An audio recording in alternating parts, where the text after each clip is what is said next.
nakakapagod.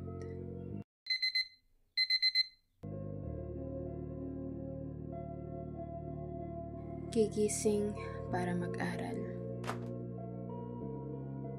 Mag-aaral para pumasa.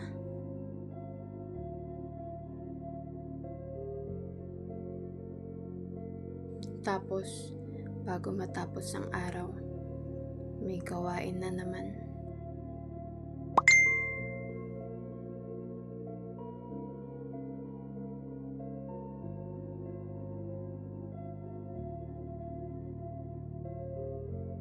Parang hindi na nauubos.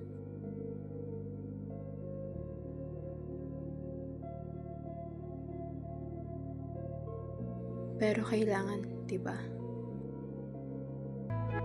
Hoy, huwag nga kayong masyadong maingay dyan. Angelica, lipat ka ng pwesto. Napakaingay nyo dalawa ni Casey, ha?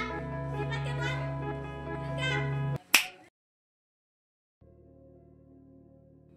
Ay, panaginip lang pala.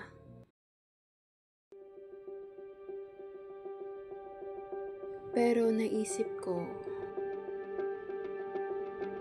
paano kung hindi ko ubusin ang sarili ko? Kaya kong huminto saglit, huminga, at ayusin kung alin talaga ang uunahin. Isusulat ko isa-isa para malinaw.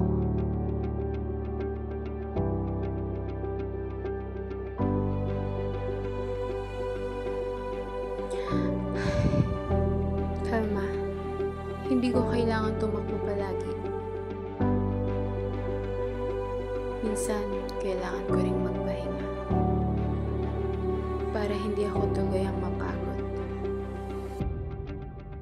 At sa ganitong paraan, mas kaya kong harapin ang susunod na araw.